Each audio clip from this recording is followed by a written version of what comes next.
Bill Gates once said, banking is necessary, banks are not. How we doing tonight? How we feeling tonight? Abolish ICE, free Palestine. It has not been easy, and I know that it won't be easy. Because fascism is on the rise, Trump is in office. It's socialism in the house! And it's got some in the media saying game over for establishment Democrats. The revolution is being televised. That's what I make of it. The Mamdani phenomenon is not a one-guy thing, and the roof is collapsing on the Democratic Party establishment tonight. It's going to allow everybody to go, oh, they're going to look at New York City and go, oh, the Democratic Party is so far left. If you want to blame anybody for what happened last night, my opinion, if you want to blame anybody, Jonathan, I think you have to blame Benjamin Netanyahu. A lot of people, and you know this too, you live in LA. The number one thing they're saying is, why can't we have a Mamdani? That's what they're saying. And it's about energy. This is hopefully going to sweep the entire country. You've had a heck of a week. I mean, the election, the candidates you endorsed won down the line, and you knocked off 2 Democratic incumbent members of Congress. Is this like a unique moment in New York, or is this the beginning of a national movement? I think we are seeing a hunger that is not just felt by New Yorkers, but frankly by Americans from coast to coast for a new kind of politics, one that puts working people at the heart of it. And I think for far too long, what we as a party have been able to say to New Yorkers who are struggling is simply to explain why they're struggling, not actually offer them a vision for how to make life better. And these candidates, Brad, Daria Lisa, Claire, they ran campaigns that spoke to working people and that said life in the nation's most expensive city need not be this way any longer. And I can't wait to have them as partners in DC in that work. Democratic Socialists starting to look ahead to the 2028 presidential race after victories in this year's congressional primaries. Their agenda includes getting rid of the United States Senate, letting Congress choose an executive and judiciary to replace the president and the Supreme Court, amnesty for all immigrants, ending deportations, defunding the Department of War, a wealth tax, and passing a Green New Deal, among others issues there that you see up on the board. Zohran Mamdani and his supporters have been milking the Knicks championship, acting like winning at basketball spells victory for the mayor's signature policy ideas, like freezing rent, opening government-run grocery stores, and taxpayer-financed daycare for 2-year-olds. This is your city on socialism, tweeted the New York chapter of the Democratic Socialists of America. Maybe all we needed was a socialist mayor to save everything. Or maybe not. These past months have shown us anything. It is that socialists not only understand economics just as well as the capitalists who came before, but that we can solve their years of mismanagement through an embrace of our principles. So Mamdani comes out and says, guess what? We've officially balanced the budget. And all the socialists are like, dude, the guy is crushing it. What a freaking rock star. And then is this the video talking about he balanced the budget? Yep. Go ahead, Rob. New York, it's executive budget season. And I'm proud to announce that our city's budget is fully balanced. This budget isn't just about numbers on a page. It determines if our libraries get funded, if a street is safe to cross, if snow is actually shoveled after a storm. And you deserve to know exactly how we got here. We inherited a $12 billion budget deficit. We are speaking about a fiscal crisis at the scale greater than the Great Recession. Was the Great Recession? Great Recession. Many said the only way out of this was slashing services and passing an austerity budget. We rejected that. After months of painstaking work, that deficit is now zero. Our city is now on firm financial ground. We achieved this in 2 major ways: increasing revenue and support from Albany, and cutting waste and finding savings here in New York City. Thanks to Governor Hochul, State Senate Majority Leader Andrea Stewart-Cousins, Assembly Speaker Carl Hastie, and months of organizing from New Yorkers, we tax the rich. That tax alone will raise $500 million per year. And that's not all. Thanks to Governor Hochul and our partners in Albany, we finally got a better deal for New York City. We're getting billions more from the state to help tackle the gap.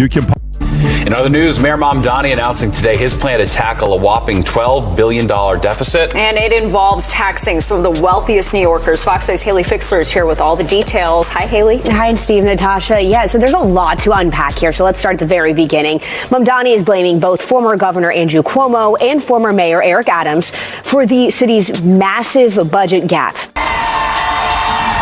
And tenants celebrate after a vote tonight to freeze the rent. Good evening. I'm Christine Johnson. That decision impacts about 2 million New Yorkers who live in rent-stabilized apartments. The board took action to freeze 1- and 2-year leases, something the panel has never done before. But as Andrew Ramos reports, some say it could have long-term repercussions. We have not updated our renter protections since they were first established over 40 years ago. Mayor Brandon Johnson says relief for renters is long overdue. He introduced the Protecting Renters Ordinance in the Housing Committee Monday. I feel like it would put renters in a much better place to where we're not fighting just to live safely. The proposal makes a host of changes, like capping security deposits at 1 month's rent, banning move-in fees, creating a registry of all rental units in the city, and requiring landlords to provide valid reasons when they evict or don't renew their tenants. It will be $146 million. That is the year-end budget deficit for the city of Chicago. But it is nothing compared to the projected shortfall in 2026. CBS News Chicago investigator Megan DeMar breaking down those numbers for us. And Megan, even the most optimistic outlook seems pretty grim. Right, Marie, we're talking about a $1 billion deficit for 2026. And the city's budget director warned that is an optimistic outlook for the future. And it's a reasonable expectation. Corporations that continue to benefit from Trump's cuts to all the other services that we rely upon, asking them to put more skin in the game, that's a reasonable expectation. Mayor Brandon Johnson still thinks that there's a path forward for his millionaire and billionaires tax. He wants to use that money to help make up for a $130 million budget shortfall. Are you still paying with one of these? Millions of us are, but I was challenged today on why I'm using 1970s technology in 2023. How we move and save and store money and access credit has never been easier or safer or more accessible for millions of people. Mainly down to mobile wallets such as these and technology. That's why Transform Talks, the thought leadership interview series, has come here to Shanghai and Huawei's Intelligent Finance Summit to explore the digital transformation of banking. Gates once said, banking is necessary, banks are not. To what extent could AI or fintech replace traditional banks? I think, first of all, I remember him saying banks are dinosaurs. I spoke to him about it in 1997, and he was dead wrong. He'd probably agree to that. But he's not wrong. The technology changes everything. And if anyone is complacent or arrogant or think that because you have a big position today, you're going to have a big position tomorrow, that's a mistake. But then you have to define what is banking. Someone's going to have to hold the money. Someone's going to have to move the money. Someone's going to have to raise the money. Someone's going to have to do research, around money. Those services will still be around. And, hopefully we're doing it and using a lot of tech to do a better job at it. But I've always thought it's very possible that some tech thing, disintermediates a piece of that. And I've been writing about, big tech. Going to our business, we got fintech, but we also have big tech, and they will embed payment systems in there. I'm not against that. I would be against unfair use of their position to dominate us in a business. Bill Gates once said, turn up to another level. We gon' give him all the praise, cause it ain't nobody better. We gon' turn up to another level. And we gon' give him all the praise, cause it ain't nobody better. Can't help myself. Can't help myself, I can't help myself. When I get to praising up in this place, I lose my breath. I can't help myself. When I get to praising up in this place, can't help myself. Can't help myself.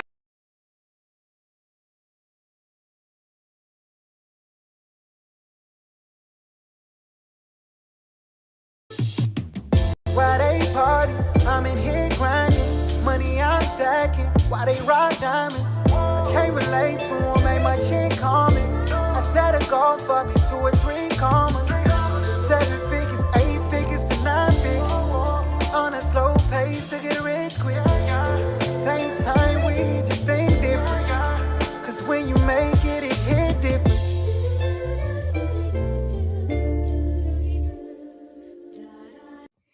What it do, y'all? It's your partner Dale back in the saddle again for another edition of the Counter Move podcast here on Thursday evening. I thank you guys. If you could do me a quick favor, guys, like, share, and subscribe, guys. And if there's a little bell on the platform that you're watching your partner on, click on the thanks. So when I come live, you get to kick it with your mans. And we got a good show for you guys today, man. This is going to be a very information-filled type of show, but I think you guys are going to like it. But let's get into this thing, guys. Here are our topics for the day real quickly, guys. Number one, guys, we are talking about, politics, cities, and wealth. We're talking about this socialist movement right now, what's going on with that, right? There's a little push there. We're going to then talk about New York City as well as Chicago, where socialist policies are being implemented right now. And we're going to see the pros and cons, what's really going on, the return on investment when it comes to these policies, right? So we get to test what these socialists are actually talking about. Number three, we're going to talk about protecting the bag. There's a digital banking revolution that's actually happened. SoFi, Nubank, other new digital banks, guys. We're going to dive into that. And could there be a deregulation of banking here right now? That's going to be a good one, guys, on the Protect the Bag segment, guys. And you're going to get my thoughts on all three topics, guys. So if you could, guys, real quickly, let's dive into this thing real fast. Let's go to the first topic real quickly here, guys. Boom.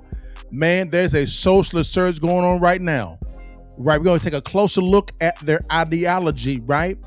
Their voters and their policies. I'm a policies guy, not a party guy. So I'm going to be asking, okay, what's your policies? Does it make sense? And can we vet them, right? Business goes up and down. Politics goes up and down, but it's the policies and or method ideologies that actually survive when tested. That is what we want to look at right now, guys. So let's dive in this real quickly, man. I gotta say, it's on the Democrat side. There's two Democrats. You have a more of a moderate Democrat, the JFK-like, right? And we're going to listen to one of them today. And you also have the socialist one. Now, I'm saying socialist on the Democrat side because that's the loudest in the room. And they came out and said they're called the Democrat Socialists of America, or DSA. Okay? If you saw the reel at the beginning of the show, real quickly, guys, you saw a lot of those chanting going on DSA. That stands for Democrat Socialists of America. So let's dive into real quickly. Their co-chair, right, came on to Martha McCallum. I gotta say, hey, half cup of praise. He went into more of a conservative a platform, and what he did was he went up in there and let's see what he has to actually say. And guys, I gotta say, what they're running on is a bit concerning. And you're going to see out the gate what they are running on. This is preposterous. But let's go dive into it real quickly, guys. Let's go into it. Let's bring in Martha McCallum real fast and dive into what's going on, guys. And let's see. Oh, there I am. There I go. Let's dive into this real quickly, and I'm going to change the background real fast, guys. We're going to dive into this quickly. I'm trying a new background. Boom, there we go. Now, here is Martha McCallum, guys. Okay, let's dive into this real quickly. This is her coming in, talking to this Democrat Socialist of America. He's the co-chair. And from the get-go, she's going to dive into their platform.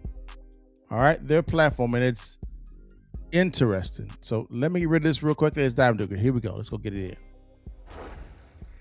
Democratic Socialists starting to look ahead to the 2028 presidential race after victories in this year's congressional primaries.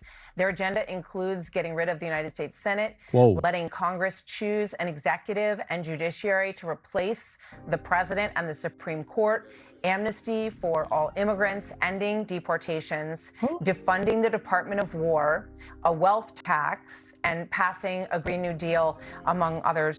Stop right there. Let's dive into this real quickly. This is preposterous. But let's dive into this real quickly, guys, real fast, all right? Listen to this. They want to, let's make it a little bit smaller. They want to eliminate the Senate. Like, that's Article 1, I believe, of the Constitution. Because the Senate is a part of the legislative branch. They want to eliminate it. Like, get rid of it. Number 2, they want Congress to choose the president and the judiciary. So they want to give all authority to one branch, which is really one half of one branch, which is the House of Representatives. Let's go back to the Senate now. The Senate is what makes things fair for those smaller states. For instance, Texas, guys, is the second largest state in the union, behind Alaska. Okay, behind Alaska. Now get this. Let's get this, guys, real quickly here. Boom, here we go. Here we go. Let's do it this way. Guys, Texas has 2 senators. Delaware is significantly smaller in size and population than Texas. But Delaware still gets 2 senators. Delaware has less congressmen or women than Texas because of the population, right? But they have the same number of senators. That's done for a reason, to even the playing field for both sides, right? For both the smaller and the larger states. These Bamas want to get rid of the Senate. Like, entirely. We ain't done, y'all. They want to amnesty for all immigrants. No illegal immigration. Everybody's legal. End all deportations, right? Defund the Department of War, which means to fund the entire military. We can't defend ourselves. Nope.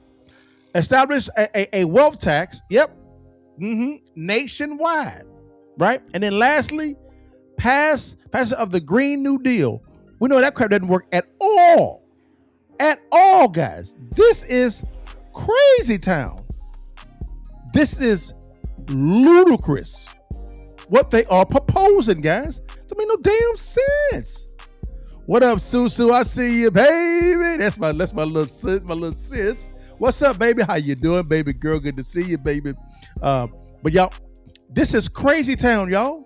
Y'all, if I could go follow Hot Mike Sunni. Y'all, you will not be disappointed at all. Susu is one of the great ones, guys. One of the great ones. Go follow Susu, okay? Sunni. All right, guys. I call her Susu, but her name is Sunni. Hot Mike Sunni. Go follow, guys. You'll love her to death, guys. She pulls no punches at all, guys. She keeps it real. All right, but that's what's going on, guys. That's what they want. So now we get their whole platform is to eradicate the entire Constitution. That's the platform. Now, let's get into it, guys. Here's Martha McCallum. Let's go. Let's get it in. Issues there that you see up on the board. So with that, we bring in Gustavo Cordillo, co-chair of the New York City Democratic Socialists of America. Thank you for joining us. Obviously, this is a really hot topic right now. Thanks for inviting us. Thank you for being here. We were just talking in the break, and we were saying hello to each other. Your family came here from Peru, really in the middle of the heat of the Shining Path. They were Maoist, communist guerrillas in Peru. So why did your family come to America? The economic situation in South America and in Peru was in a really bad place. But I think that much of what we could say is responsible for that actually was the imposition of capitalism, and American imperialism in many cases is actually what brings immigrants to the U.S. coming out of Latin America. And so they come here because they don't like the imposition of American imperialism in the country that they're in? Yes, in many countries. So they come here. In many countries, there have been undemocratic coups that have destabilized countries. Notice how Martha McCallum said, wait a minute. So you're saying that the reason why, let's say your family came from Peru is because of America coming in and destabilizing your place, your country. And then he says, so because of that, we came to America. So she said, wait a minute. You're blaming America for Peru being the way it is. So you came to the country that you blame for the problem. That's what he said. That's exactly what he said. Let's keep going, y'all. Don't make no sense at all. Let's keep going. Let's get it in. And that's pushed people out. Oh, well, you would think they would want to go somewhere that wasn't imposing that on them. Correct. If that were the case. But it's interesting because the shining path, if you look at what they wanted to overthrow the democratic institutions in Peru. They wanted to abolish capitalism in Peru. And we see some of those same threads in the DSA in terms of what it stands for. And one of the things is very basic. We've just celebrated the 250th anniversary of the country. And one of the most basic things is Article 1.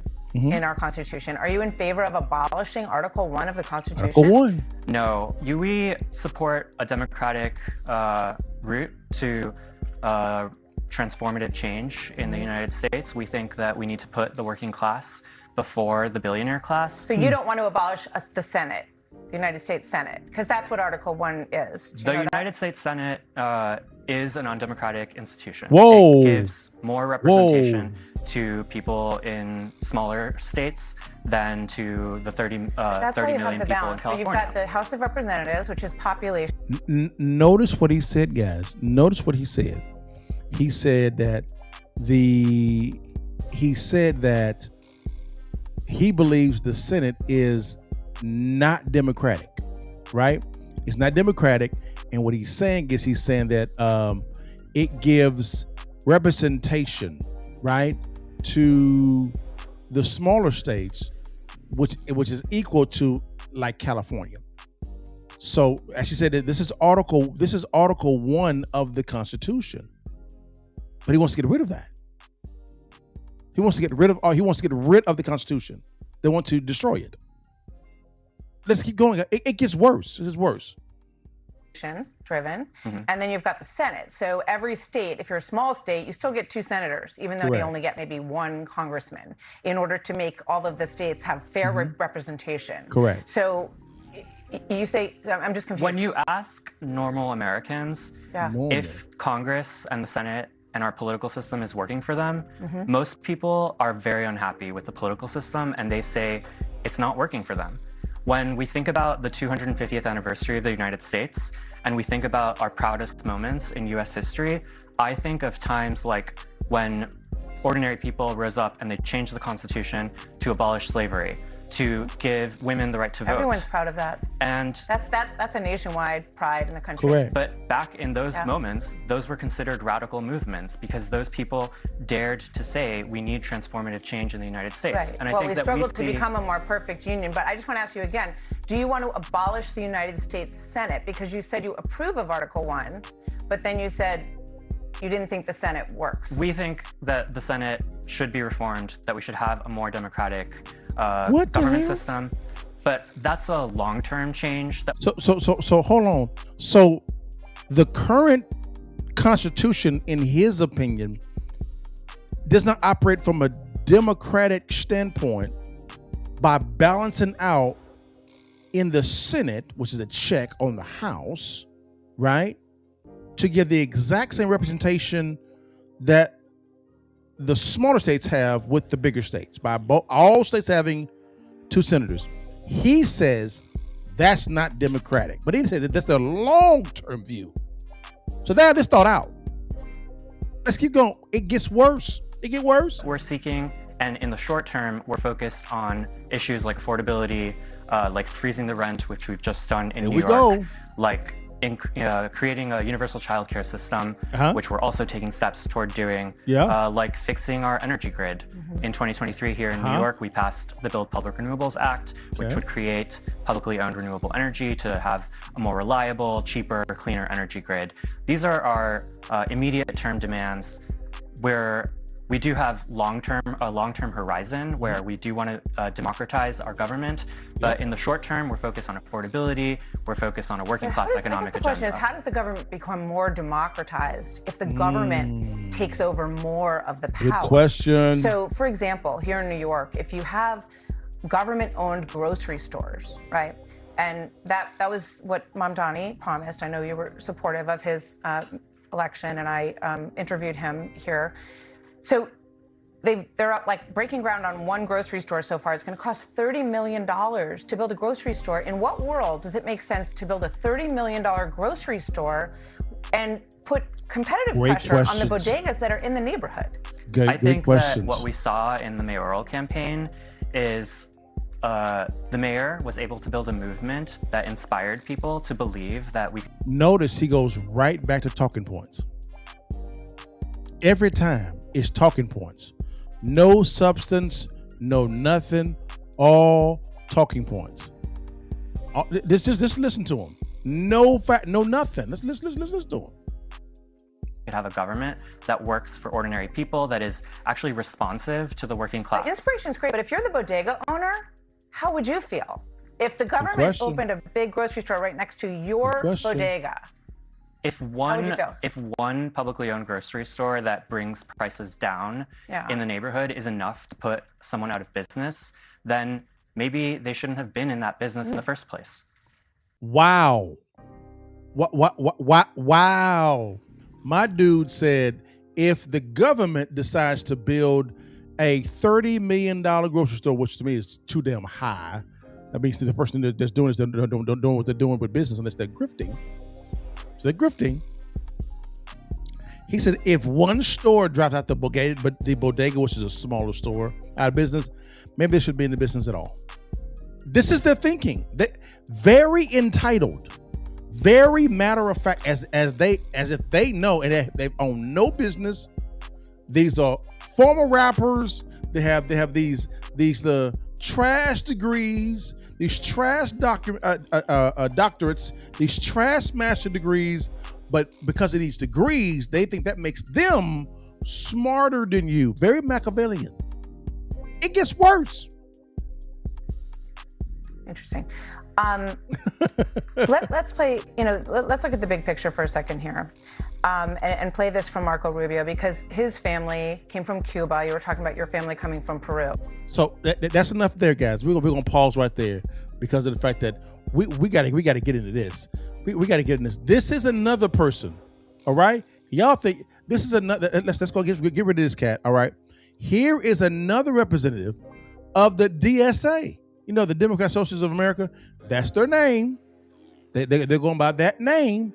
Here's another person that actually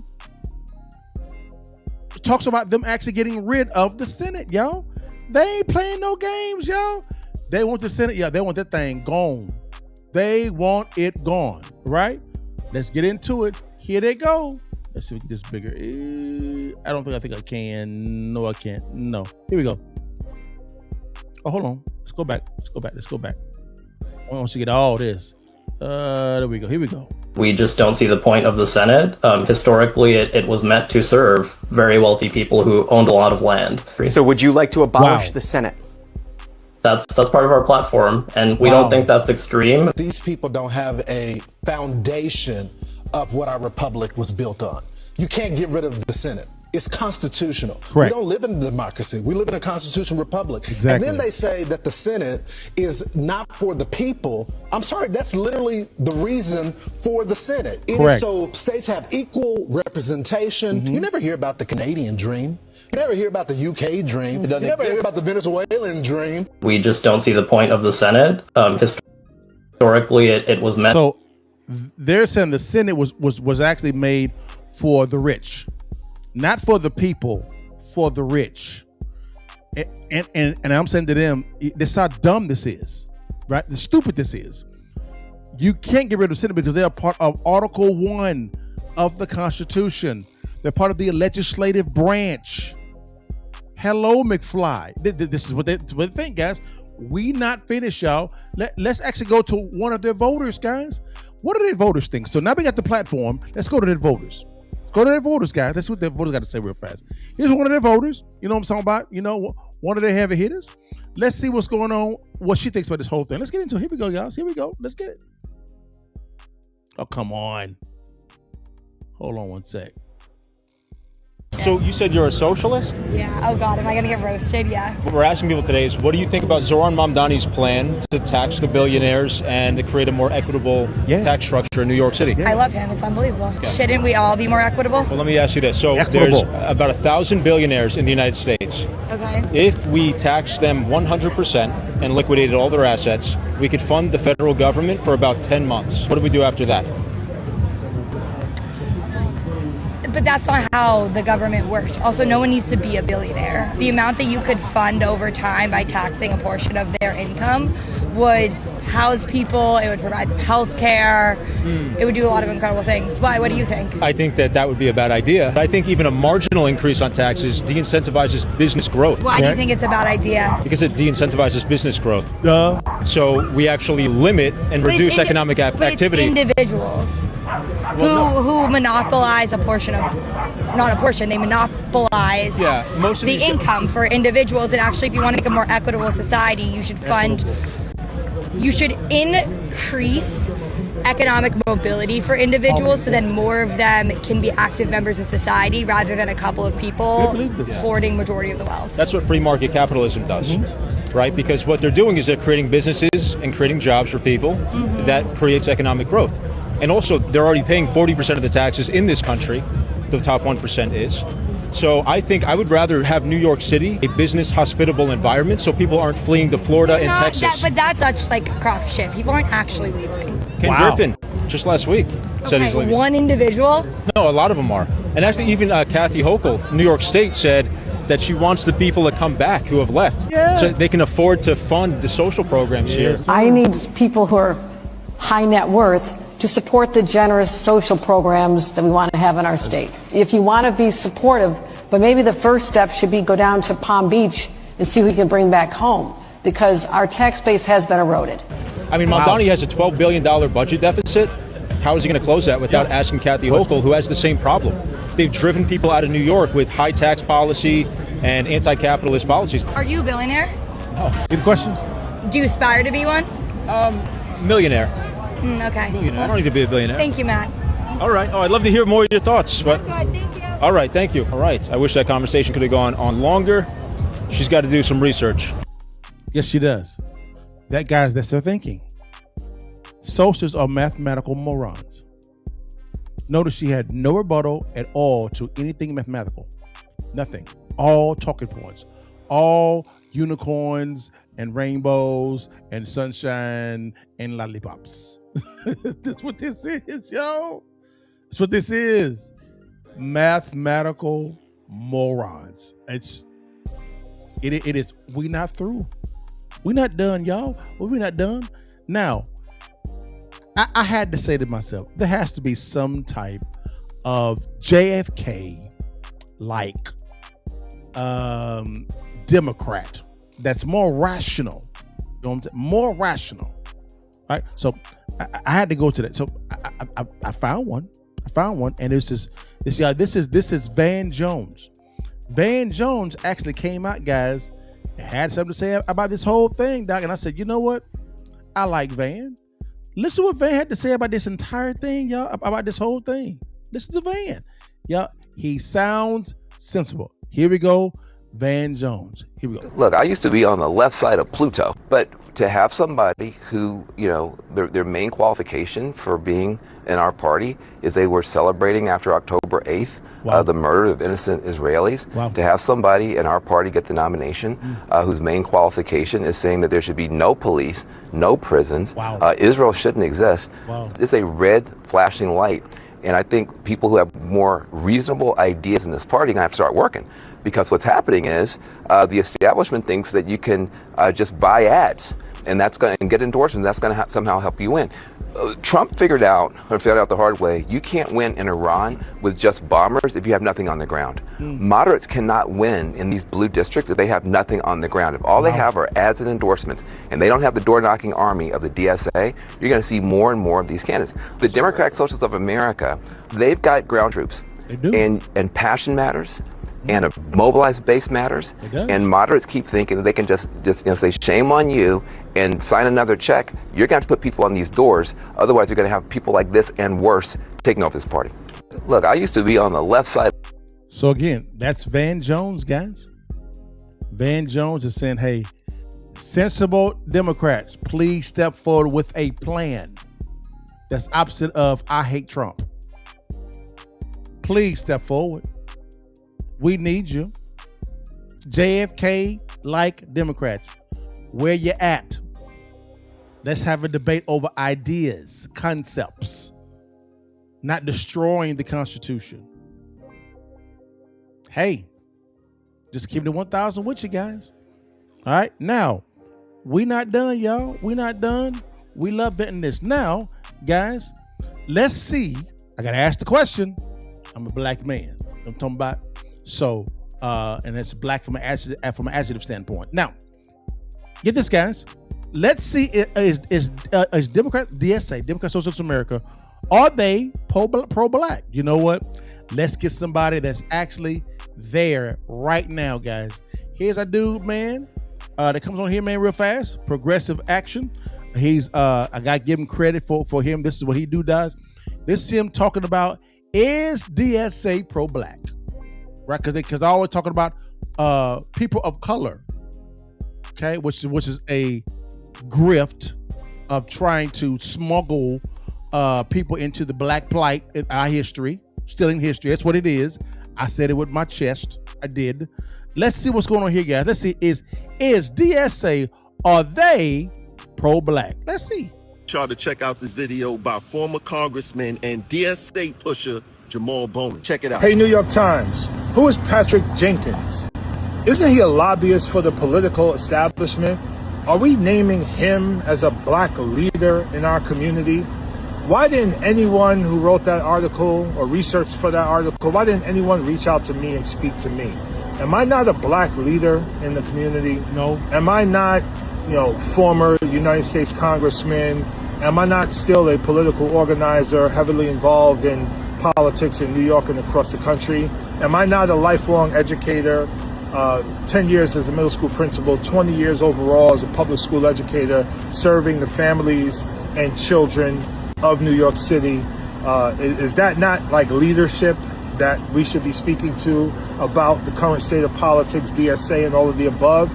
Instead, you speak to Patrick Jenkins, who's a lobbyist who gets paid by the political establishment to go against all of our working class policies.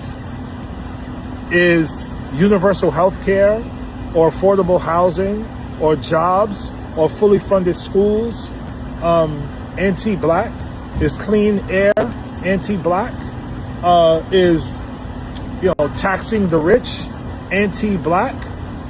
Is reparations anti-black? These are all things that DSA stands for. So I don't know what you're talking to. This is a political divide. Jamal Bowman, let me ask you a question. You kept asking, is universal health care anti-black, affordable housing anti-black, clean air anti-black, taxing the rich anti-black, reparations anti-black? Then you conclude these are all the things the DSA stands for. But that's not the question people are asking. Supporting policies that help everybody doesn't make an organization pro-black. Universal health care helps white people, it helps Hispanics, it helps Asians, it helps black Americans too. That's actually called public policy, not proof that an organization is pro-black. So here's my question. What specifically has the DSA done primarily designed to improve the lives of black people? Because listing policies designed to help everybody isn't the same thing. If your argument is that the DSA is pro-black, show the receipts, not slogans, not hashtag, actual accomplishments. And another question. If the DSA already represents everyone's interests equally, why does it have a separate Afro-Socialist caucus? What's the purpose of that caucus? And what does it say about how representation actually works inside the DSA? Y'all let me know what y'all think in the comments. For more videos like this.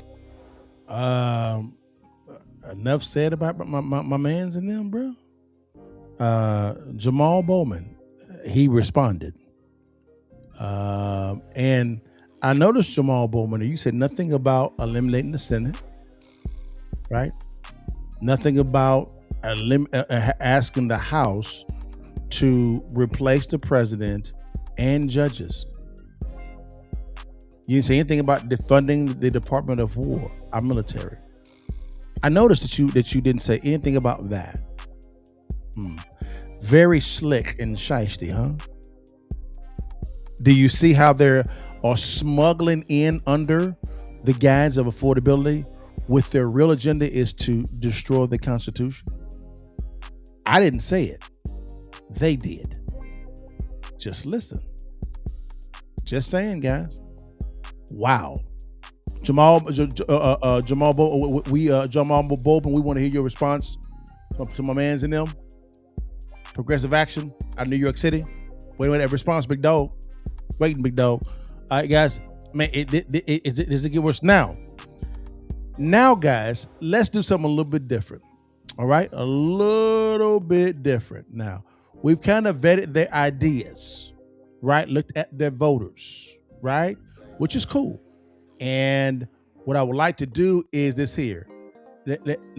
Let's begin to vet their ideas, right? I think that'd be wise to vet their ideas. Now, let's go back here. Now, here is our next topic for today, guys. All right, boom. We're gonna look at really the New York City and Chicago socialist policies shake up and concerns. The policy debate shaping New York City and Chicago. We're gonna look at and vet if these socialist ideas are actually working. Real world case studies right now. Okay? So we'll look at it. Now, here we go. Let's go to the first one. One second. Nah, do I want to go there first? Let me see. Yeah, I'll go there first. All right, I'll go first. Now, Mamdani has came out and said that he would like to tax the rich because there's a New York City budget deficit. Right? He's now the mayor. He's saying that he came in to a deficit. Let's hear his prescription for filling this gap in the New York City budget. Let's see how much the deficit is, and then vet his plan. All right. So here we go. Let's dive into the first video real fast, guys. Let's go to this real quickly. All right. Let's see here. Boom. Share. Now, here we go. Let's dive into this first one real quickly, guys. Boom. And here we go. Let's get into it. Here we go. In other news, Mayor Mamdani announcing today his plan to tackle a whopping $12 billion deficit. And it involves taxing some of the wealth. $12 billion budget deficit. That's with a B. Mm-hmm.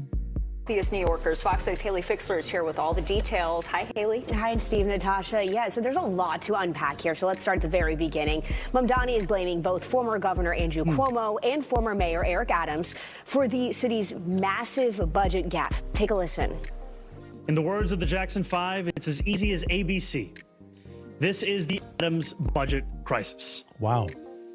In 2025, under the banner of what he called the best budget ever, former Mayor Eric Adams handed the next administration a poisoned chalice. He systematically under-budgeted services that New Yorkers rely on every single day: rental assistance, shelter, and special education, while quietly leaving behind enormous gaps for the future. Now, Adams fired back. In a statement, a spokesperson for him says, in part, quote, Mayor Eric Adams inherited a city facing nearly $10 billion in debt, compounded by the worst public health and economic crisis in New York City history.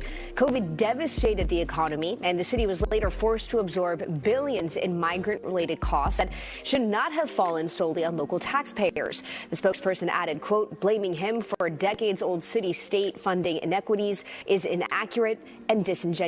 So let's break this all down. Mamdani says his main focus is to balance the budget, and it's through savings and efficiencies. He pointed to a, quote, unusable AI chatbot that cost the city $500,000. He says slashing that's going to help, but it's not going to be enough. Mamdani's goal is also to get some more money from the state. He says that there is an $8 billion a year difference between what the city provides in revenue to the state and what the state gives back to the city. But But the biggest piece of the puzzle, raising taxes. Mamdani wants to raise the corporate tax to 11.5%, and that would match New Jersey's rate. His plan is also to tax any household that makes over $1 million, an additional 2%. Now, this really doesn't come as a surprise. This is what he ran on.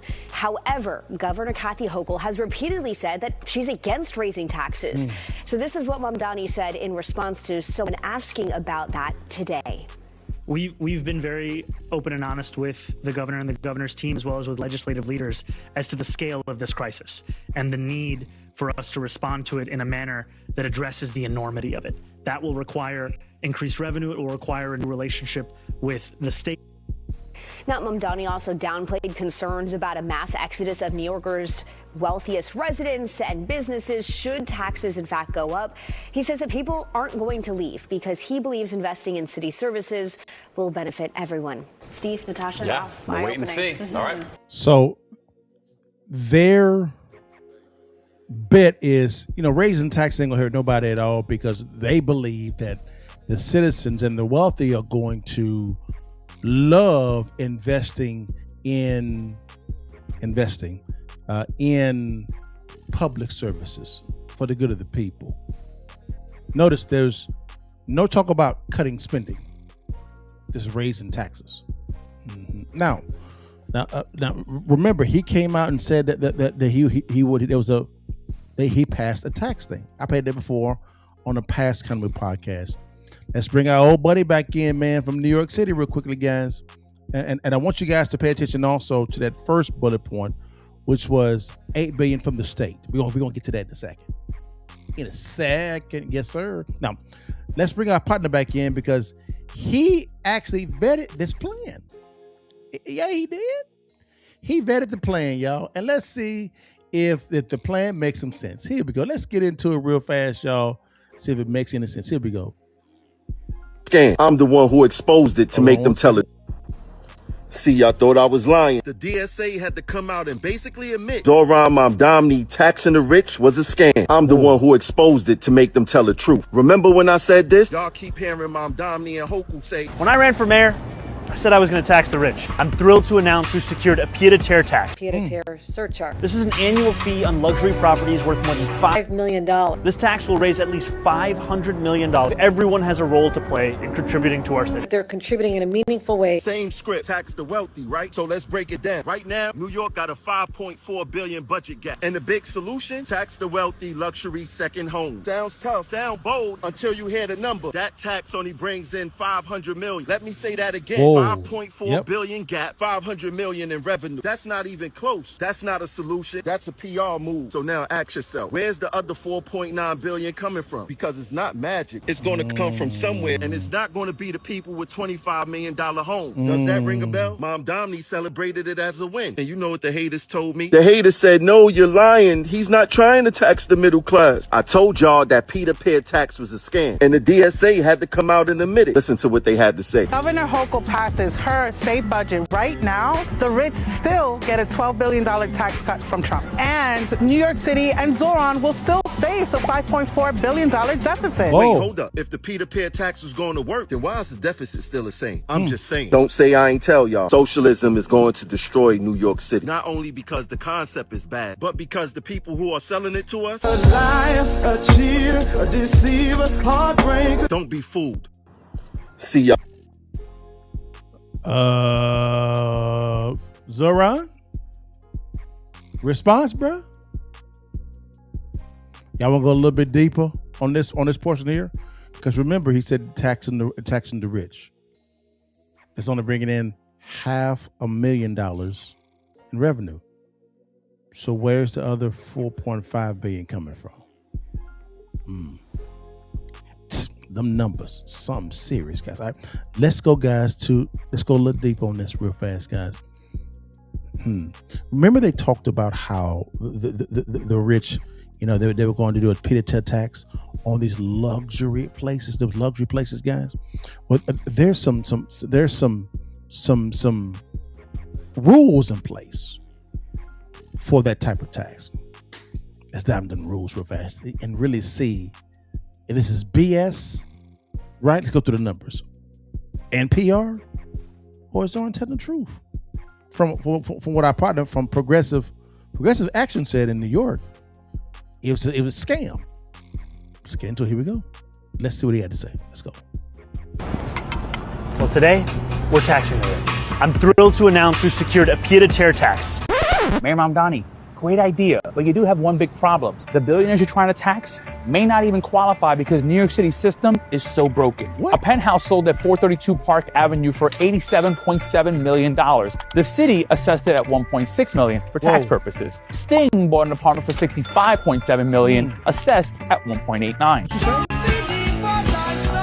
President Trump's personal apartment in Trump Tower, the city assessed it at $2.6 million. Wow. Little unfair. Missing the mark for the $5 million cutoff for the pied-à-terre tax. While these luxury condos are assessed at a fraction of what they're worth, rent-stabilized buildings down the street pay nearly 5 times more in effective tax rates. 5 times more. The tax system in New York is protecting the billionaires that Mayor Mamdani is trying to tax and punishing the buildings that house working-class New Yorkers. Mayor, I'm with you on this tax rich proposal, but if you don't fix the property tax system, you're going to miss half of them. Let's fix the system.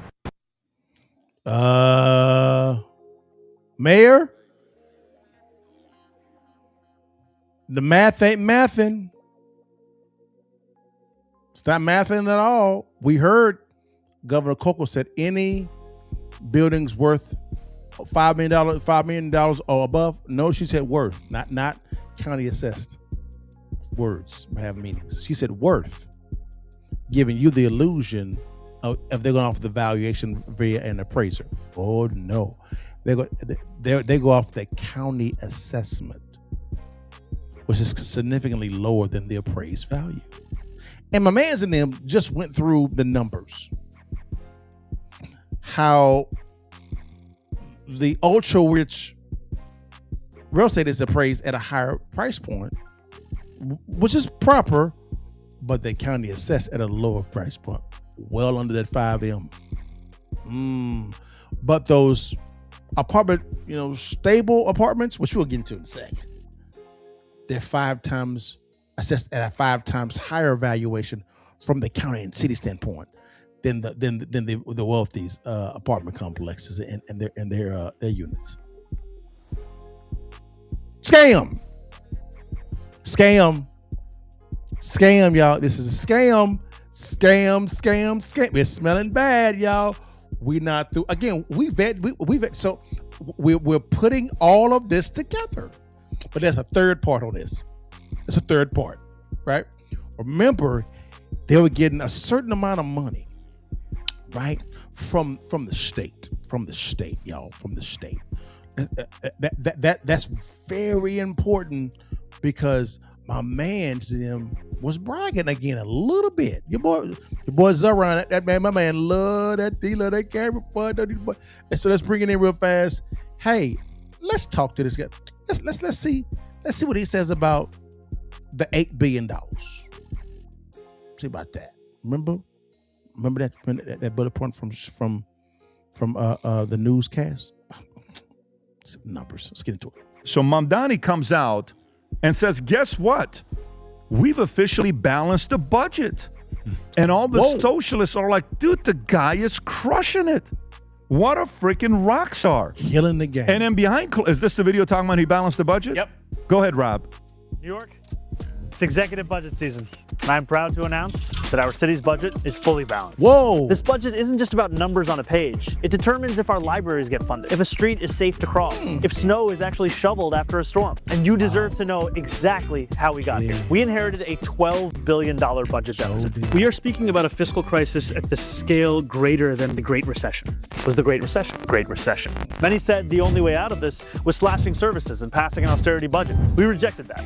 After months of painstaking work, that deficit is now zero. Our city is now on firm financial ground. We achieved this in 2 major ways: increasing revenue and support from Albany and cutting waste and finding savings here in New York City. Thanks to Governor Hochul, State Senate Majority Leader Andrea Stewart-Cousins, Assembly Speaker Carl Hastie, and months of organizing from New Yorkers, we taxed the rich. That tax alone will raise $500 million per year. And that's not all. Thanks to Governor Hochul and our partners in Albany, we finally got a better deal for New York City. We're getting billions more from the state to help tackle the gap. You can pause it right there. You know how much they got? They got $4 billion. So Tom, per year. So Tom, yeah, $8 billion last 2 years. So when people are looking at this, they're like, okay, you know, how good of a spin job can you do to sell it as if everything is going right? What is he not telling in these clips, Tom? Well, he's not telling you how. He's saying we got help from Kathy Hochul, and we think it's important to shovel snow. It's a no. I want to see him go to the board and say, this is how we balanced it. Because number one, he had a surplus from Eric Adams, who you know, Pat, and has spoken to us. So we're not out of school here.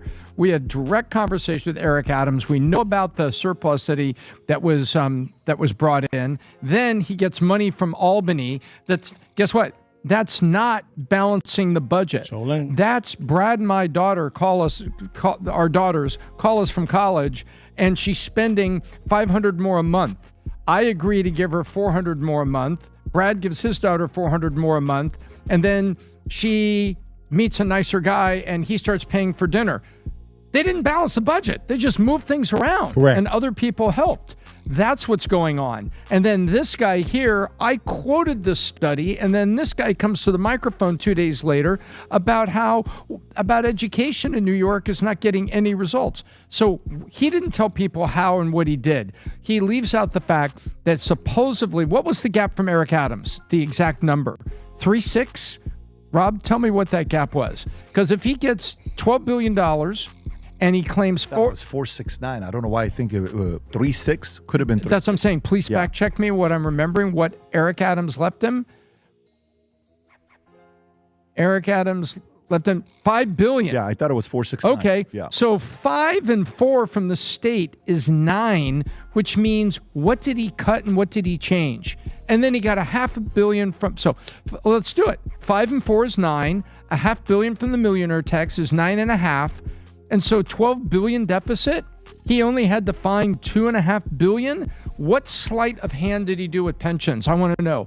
What did he do with certain services? He's quoting that we have all these services. Where's the rest of it? I want to see it because it shows that they actually did nothing. Correct. What percent is 9.5 on 12?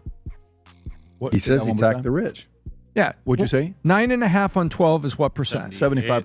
75% came from somebody else. Yeah. He didn't do it. So, Mr. I'm the great mayor in doing all this. This is sleight of hand. I'm just getting upset. Brandon. So all Zoran did was he borrowed the money from the state and then claimed, hey, I balanced the budget. That's all he did. He claimed that he balanced the budget. All he did was just borrow the money from the state. Who walked through the numbers? That's all he did. That's all he did. Mm-hmm. And they came out, we balanced the budget. No, you didn't. You're lying. You actually borrowed from the future and said, yes, we balanced the budget. Yeah, no, you didn't. No, teachers' pensions, you better watch out. That money gone. New York teacher pensions, that money is gone. He raided your fund. Sure did. Congratulations. This is what you elected. Yeah, we're not done. So again, those two lies, spin. And I have to say, he's good at it. He's very good at the spin. He's phenomenal at it, guys. Phenomenal at it. So we're not done, guys. We almost done, guys. Remember, there was a rent freeze too. Remember a rent freeze. Let's dive into that real fast too. Rent freeze, y'all. Rent freeze. We still in New York, y'all. Rent freeze, y'all. Yeah, baby. And people were celebrating about this one. We got rent free. Yeah. Here we go. Let's dive into that. Here we go. Let's get into it. And tenants celebrate after a vote tonight to freeze the rent. Good evening. I'm Christine Johnson. That decision impacts about 2 million New Yorkers who live in rent-stabilized apartments. The board took action to freeze 1- and 2-year leases, something the panel has never done before. But as Andrew Ramos reports, some say it could have long-term repercussions. Really? The motion passes. An auditorium packed with tenants erupts in a thunderous applause at El Museo del Barrio in East Harlem. Following a historic vote to freeze rent for nearly 1 million rent-stabilized apartments, the city's Rent Guidelines Board delivered the 7-1 vote Thursday. Remember, guys, these are the same rent-stabilizing apartments that the city is assessing at 5x the value, taxing them at a higher valuation. So not taxing the rich on the pied-à-terre tax, but taxing these rent-stabilized apartments. These are the apartments. Here we go. Night, which will grant a rent freeze for 1 year and 2-year leases. Tenants say it's a game changer in the fight to keep New York affordable. Oh my goodness, I'm ecstatic. I'm literally walking on cloud 9 right now. I'm so proud of people my age and young people getting together and forming coalitions, because when we do that, we can make an impact. The final vote, which came after more than a dozen public hearings and multiple data reports, was a punch in the gut for property owners who say they are already struggling to maintain their buildings. We'll have to lay off some of the supers. Only choice. It's a business. People don't get it. Housing has costs, and this has become a political game. Mayor Mamdani, who made freezing rent a centerpiece of his mayoral campaign, now fulfills a campaign promise. In a statement, the mayor said in part, "This is the relief that working people across our city deserve." Thursday's vote came amid some controversy where Christina Smith, a member of the city's Rent Guidelines Board who represented landlords, resigned from her post. She suggested that the vote's outcome was already decided by the board, where 6 of the 9 members were appointed by Mayor Mamdani. But the mayor insists the RGB is independent. While the vote may be popular with tenants, experts say the long-term impact may cause more problems than solve them. We have a housing crisis, not just a rent crisis, but we're going to have a housing supply crisis as well. And that may only get worse if we don't find ways to keep these buildings standing and operating in a decent condition. Now, the lease is... So again, guys, that was the vote, freezing the rents. Now, let's bring in the other side. Let's bring in the owners, right? The owners. We're still on the city of Chicago, the city of New York. We're going to get to Chicago in a second. Don't you worry. And let's see what the tenants or what the landlords are saying about this entire thing real quickly, guys. They went on to Fox and talked about this whole thing. Here we go. Let's get into it. Arthur McCallum pressed the co-chair of the DSA's New York chapter about the attacks. Here it is. Landlords in New York have been making a 12% return on their investment on average. How much should they make? What's fair for the landlord to make if you don't like 12? They're complaining that 12 is not enough. And we don't think that anyone should have a constitutional right to double-digit returns on their investment. That's why we've implemented... No one should have a right to a double-digit return on their investment. No one has a right. That's not... No, what are you talking about? No one's in that... That's not in the Constitution, but what we see is that when we implement a rent freeze, we have landlords who are... idiots crying that the government is going to put them out of business. Well, I heard that and said I want to talk to some landlords. So let's bring in Jose Tour and Natalia Bonanno, New York City landlords, and it's so good to have you here. Let me just kick it over to you, Natalia, because when you saw that and heard that, what was your first thought? I mean, I don't know where they're getting 12% from. I know, a lot of people refer to the NOI figure that came out recently, and what's NOI? Net operating income. Okay. That doesn't take into account our mortgage and insurance. Our so he's just getting it wrong on the number. We have a number here that said the average profit for New York City landlords in rent stabilized units is $688 per month, and that's up 6.2% from 23 to 24. That doesn't include your costs, right, Jose? No, not at all. And he's not speaking for rent stabilized properties, which is the properties that we own, which are severely distressed because our costs are so high and rents typically are way below the average of the market rents. And when you say they're distressed, Natalia, does that mean you have to do a lot of repairs? Yes, and rent stabilized apartments that are rent stabilized because they're built before 1974 have a much lower increase and much lower rents, and they typically need the most work. Most of our buildings were built at the turn of the century, early 1900s. They seem to want to villainize you, and you are the ones providing the housing. But you have a long history of being here. I think that they don't understand who the landlords are. Like, they think that it's like the Wizard of Oz. Yeah. Tell me about your story. So, guys, they're going to go into a little story, and that's all good. We're going to bypass that real quickly. Now, let's see what's really going on in the New York City real estate landscape, guys. Let's bring in another individual in New York, right? Let's talk about what's really going on, not the spin. What's really going on, guys, with the real estate here, guys. Let's dive in this real quickly here. All right. Here is a gentleman here that is going to talk about what's going on in New York. Let's get to it. Here we go. Board's own data says 10% of the housing stock is in financial distress. That's 100,000 apartments. For comparison, NYCHA has 177,000 apartments. Also, the Rent Guidelines Board's definition of financial distress is literally your rent is below your expenses. I would argue you're in financial distress well before you reach that point. Correct. So it's likely 200,000 or 300,000 apartments.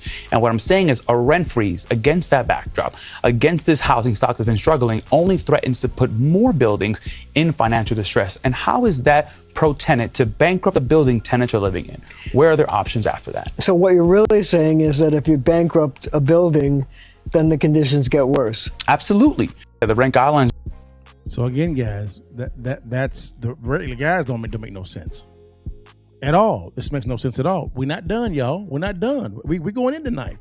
Now, guys, let's go into again a little bit more deeper into what's going on in this real estate game of the full rent stabilization properties. Those properties alone. Here's another gentleman I'm going to bring in. These are fellow New Yorkers, experts in the field, right? Expert in the field.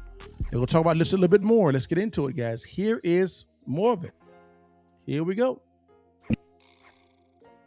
Come on now. Here we go. Boom. Rent on 1 million apartments, and it just guaranteed the housing crisis gets worse. Let me show you the math. Last week, the Rent Guidelines Board voted 7-1 for a total freeze, a 0% increase on 1 and 2 year leases. First, 2-year freeze in city history. It covers 1 million apartments and about 2 million people. Here is what nobody is telling the tenants celebrating. They froze the rent, but they did not freeze the owner's cost. Correct. This year alone, insurance is up 10.5%, fuel's up 11%, and operating costs are up 5.3%, and 31% over 5 years. The income is flat while the bills increase. What does a landlord do when the math does not pencil? They stop investing in the buildings. They don't fix the boilers. They don't fix the roof. Maintenance gets deferred and the building slowly rots. 9% of these buildings are already losing money. This is exactly how you got the South Bronx in the 1970s. Right. And here's the kicker. This freeze does not build a single new apartment. The real problem is a 1.5% vacancy rate. Wow. A supply problem. Freezing prices instead of building supply is not policy. This is government intervention, and government intervention has a 100-year losing streak. Freeze the rent today, crumble the building tomorrow, follow for the development math that nobody is running. New York just froze the rent on 1 million apartments, and it just guaranteed the housing crisis gets worse. Let me show you the math. Last week, the Rent Guidelines Board voted 7-1 for a total freeze, a 0% increase on 1 and 2 year leases. First, 2-year freeze in city history. It covers 1 million apartments and about 2 million people. Here is what nobody is telling the tenants celebrating. They froze the rent, but they did not freeze the owner's costs. This year alone, insurance is up 10.5%, fuel's up 11%, and operating costs are up 5.3%, and 31% over 5 years. The income is flat while the bills increase. What does a landlord do when the math does not pencil? They stop investing in the buildings. They don't fix the boilers. They don't fix the roof. Maintenance gets deferred and the building slowly rots. 9% of these buildings are already losing money. This is exactly how you got the South Bronx in the 1970s. And here's the kicker. This freeze does not build a single new apartment. The real problem is a 1.5% vacancy rate, a supply problem. Freezing prices instead of building supply is not policy. This is government intervention, and government intervention has a 100-year losing streak. Freeze the rent today, crumble the building tomorrow, follow for the development math that nobody is running. New York just... So again, guys, these guys make the decision, they don't know what they're doing at all. At all. They have no, they're mathematical morons. They don't understand business, numbers, finance, nothing. These are dumb people. But guys, we're not done. Let's stay in New York. Again, we destroying all these myths. All right, let's bring our guy back to go a little bit deeper on what's going on in New York, guys. Let's get it in. Here we go. interesting because that's the exact percentage the mayor of New York City, the New York Knicks came back from a 30-point deficit in the finals, which is interesting because that's the exact percentage the mayor of New York City is raising the rents on the residents of these buildings behind me. So what's going on? This is Tracy Towers in the Bronx. It's an 871-unit Mitchell-Lama project built with the help of government to provide affordable middle-class housing. And when I say help, I mean a lot of help. Look at that. Look at that. Look at that, guys. No one can live in that. Just keep going. In the form of cash. HPD gave these buildings $148 million loan back in 2016. That's $170,000 per apartment in debt. Wow. Current rents in Tracy Towers don't cover the loan payments and the operating costs. You can't afford it. Each apartment is losing about $100 a month. The math doesn't work, so the Mamdani administration is raising rents. Let's compare Tracy Towers with this building right here. The rents are about the same. The debt here is far less, but the property taxes are so high, the apartments here also lose about $100 a month. The math doesn't work on both buildings, but the mayor is going to freeze the rent on this privately owned building and raise the rent on this building that the government controls. And if this privately owned building goes bankrupt and the government takes it over and the math doesn't work, guess what they're going to do? Raise the rent. So again, guys, they said that they're going to tax the rich. They're not, because they don't make no sense. They said they're going to freeze the rents, but they're not taking into any consideration concerning the operating costs. I believe that they are, but they're not. I'll get into that in a second. And then third, what's happening is they're raising the rents on the same apartments. They're saying that they're freezing the rents. How that make sense? How do you think that they're going to be honest with you, fill the gap? Money has to come from somewhere, and it ain't coming from the wealthy. It's coming from you. Notice how he actually rated the teacher's pension. He rated it. He did. So New York, socialism is going to destroy your city. Congratulations. You deserve it. Because you voted this in. I'm sorry. Now, guys, we're done with New York. Now, hold on one second. One last thing with New York, guys. One last thing. I'm sorry, guys. But remember how we talked about the conditions of the properties, of these rent stabilization properties, because they are so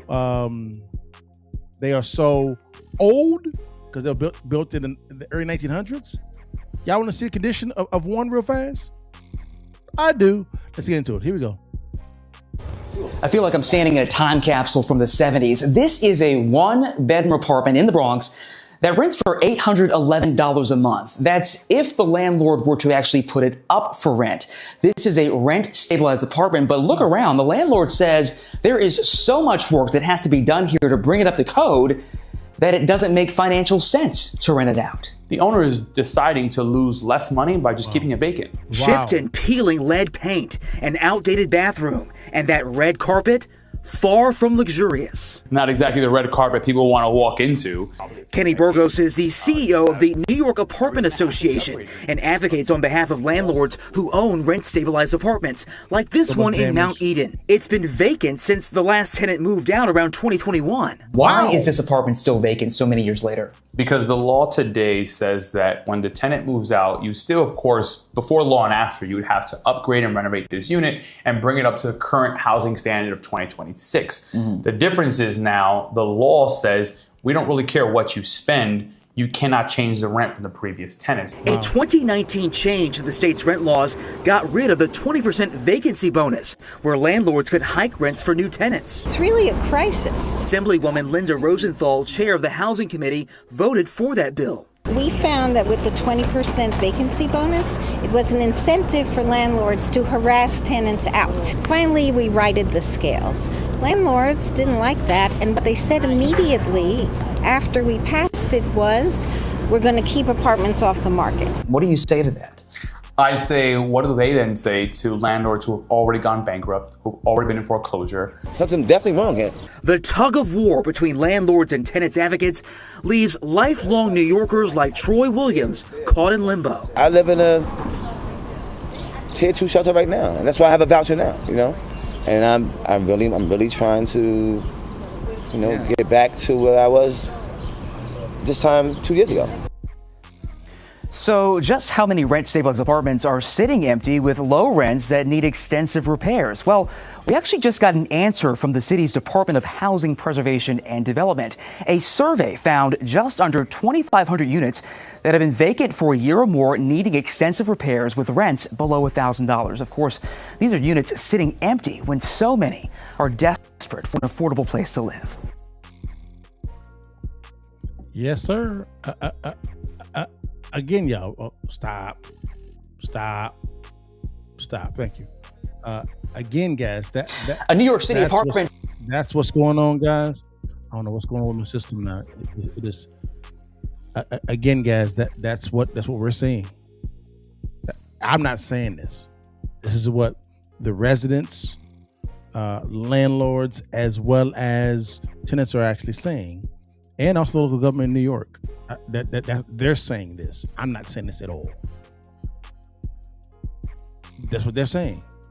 So again, whenever you freeze the rents, and look at the response here, both sides need to stop blaming one another and come together and begin to prescribe solutions.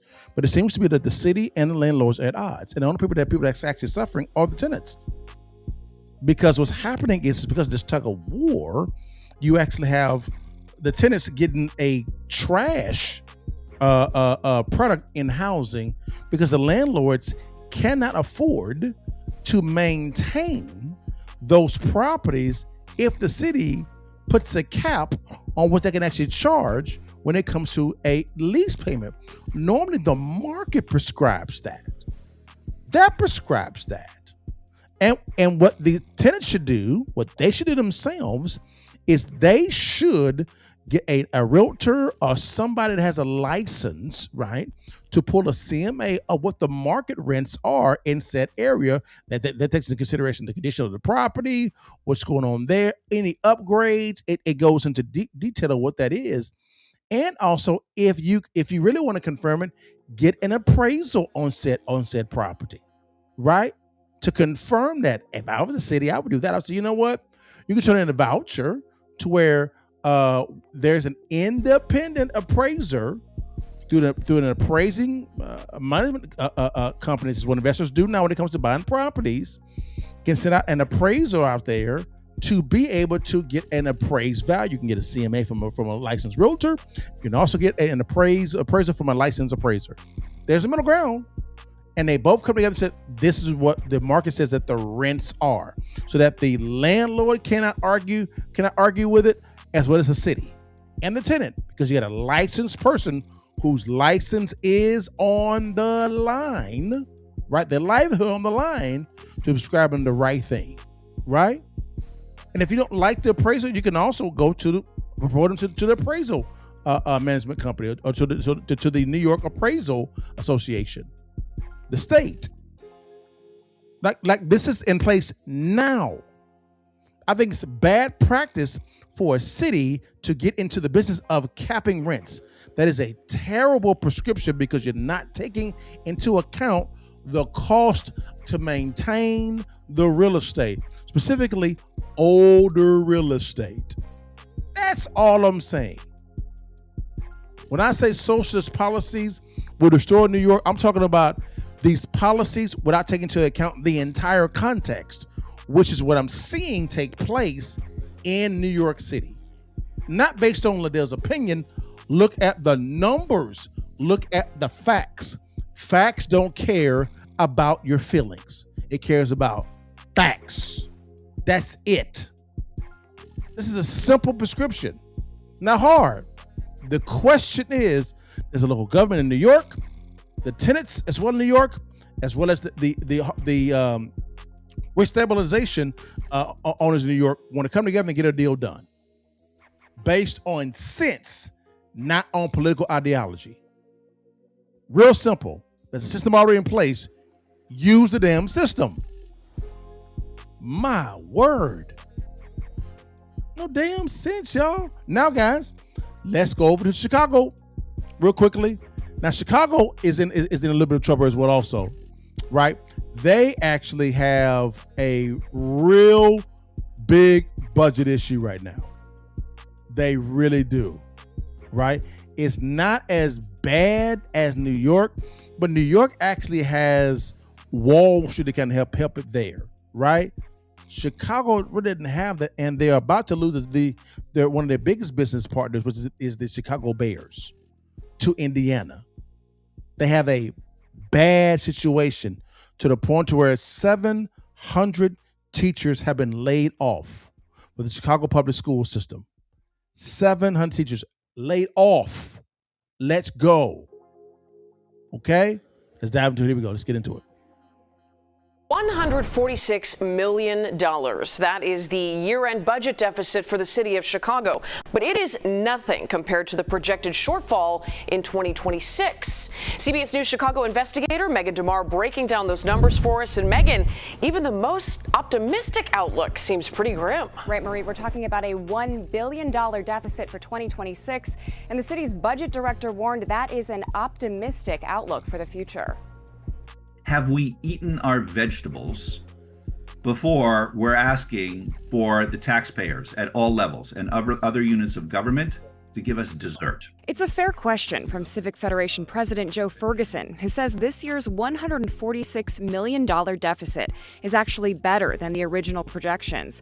He says it's this number, $1.149 billion, that should raise alarms. That tells us that number is real. And that is a very big number. It's about as big a number as the city has had to deal with. Share prices are assumed to limit consumer spending. During a virtual briefing on the forecast, the city's budget director and Mayor Brandon Johnson pointed to a couple of reasons for the ballooning deficit, including lower than expected tax revenue, increasing overtime budgets and expensive city settlements, healthcare costs skyrocketing about 18.2% in 2026. Usually the increase is less than half of that. And this matter is adopted by the board. As of last night, not being able to count on Chicago Public Schools for the municipal employees' annuity benefit fund payment. The city is not banking on property tax increases other than the natural growth due to new properties. During the presentation, Mayor Johnson reiterated his concern that budgets have been historically balanced off the backs of working people. Just know that I've said from the very beginning that the ultra-rich and our large corporations have to do more. Ferguson said the city needs to trim as much fat as possible before asking taxpayers for more money. How do you eat an elephant? The answer is always one bite at a time. Let's not get ahead of ourselves. Let's deal with what's immediately in front of us. That's a real number, $1 billion to $1.4 billion. And there's work to be done, and there's good budgeting principles by which you can go about it. And the city also forecasted cuts to federal grants. The city of Chicago received about $6 billion at the height of the pandemic, but that is expected to slide to $2 billion by the year 2028, Marie. So again, guys, Chicago is in trouble. They're in some trouble, guys. They really are. And that was at the beginning of 2026. Now they're kind of near the middle, right? And they're looking. Let's get more of an update of what's going on, because remember they had $1.1 billion, $1.15 billion. Let's go and round it up, in a budget deficit, and they're losing the Chicago Bears, and they laid off 700 teachers, and I'm praying for those teachers, because I think teachers are severely underpaid. They're severely underpaid. The good ones, severely underpaid, right? So here is Mayor Brandon Johnson talking about the mid-year. Okay. Again, I'm using their words, not my opinion. All right, let's get into it. Here's Mayor Johnson talking about the budget mid-year. Here we go.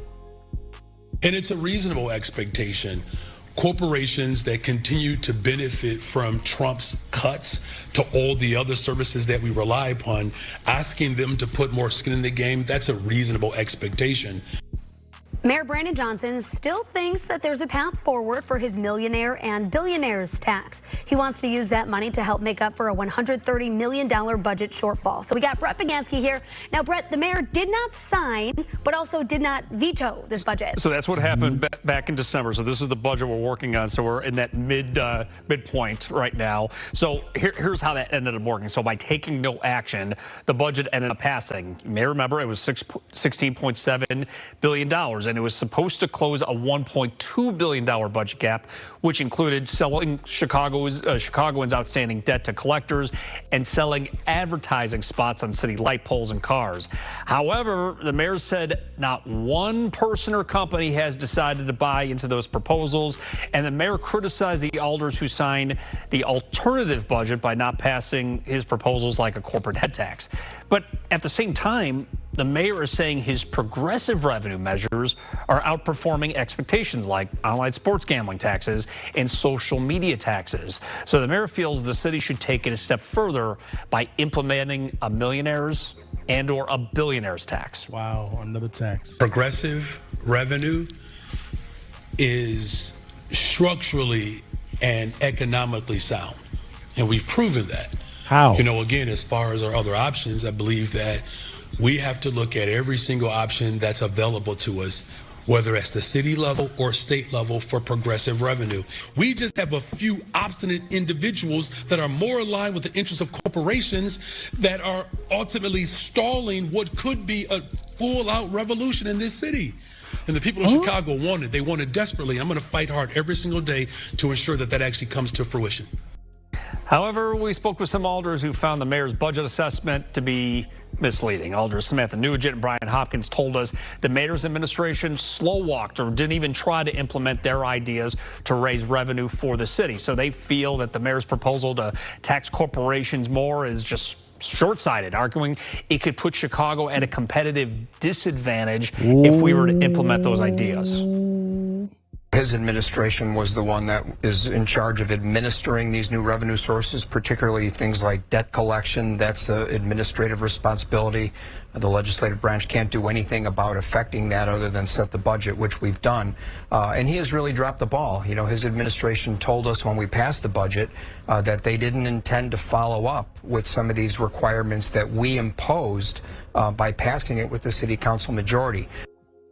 So next week, City Council is going to be holding a hearing where it's part of the mid-year budget outlook. So Alderman Hopkins said City Council can still course correct, and he feels that they have the votes necessary in order to do that there. But also you have the mayor saying this is the opportunity to work collaboratively because in just the next couple of months, we got to talk about next year's budget as well. So again, Chicago right now is at a $1.15 billion deficit. They don't have a deal in place at all. They're floating out a wealth tax. The city council said no to the head tax, which Rahm Emanuel actually got rid of when doing his tenure a couple terms before Brandon Johnson. It seems to be the scale. Chicago is kind of in disarray when it comes to their finances right now. It really does. And I hope they get it together, because I don't think that it was a good idea to let go of 700 teachers have been let go from the Chicago public school system. 700. Wow. Now, guys, during this whole debate over this entire budget issue, Mayor Brandon Johnson thought it was wise to change the ordinances, right, for the city of Chicago, for the rental ordinance. Let's get into that now. This is during this. Let's get into it. Here we go. Okay, so the city says they're going after non-transparent junk fees and landlords who are evicting tenants without good reason. But on the flip side, many owners argued that ultimately the city can't make housing more affordable by making it more expensive to provide housing. No vote was taken today, but that didn't stop a crowd of staunch supporters of the Protecting Renters Ordinance, known as PRO The rental registry will make ownership and repeated violations easier to track. And gives the department the power to hold bad landlords accountable. From turning out to say that times have changed. And the protections for renters need to change too. We will build the new housing our city needs, but we must ensure new investment creates opportunity and not displacement. The ordinance would require landlords to provide a valid reason before evicting a tenant or declining to renew a lease. The city argued some landlords use evictions as a tool for displacement and gentrification. In certain cases, landlords would also be required to provide relocation assistance. It would also require annual registration of all rental units. The city says smaller landlords would pay less than large corporate ones. The fees would be capped at $60 per year per unit. The ordinance also creates a new body responsible for complaint processing, investigation, and coordinating enforcement. The city says they hope to level the playing field for small landlords. We're focusing on the owners and not holding the renters accountable. But today, several small landlords spoke out against the PRO. You don't make housing more affordable by making it more costly to provide it. Critics contended that the per-unit fee would make apartments less affordable and worry that the just cause eviction requirement could force landlords to renew leases for problem tenants. We're only asking for input.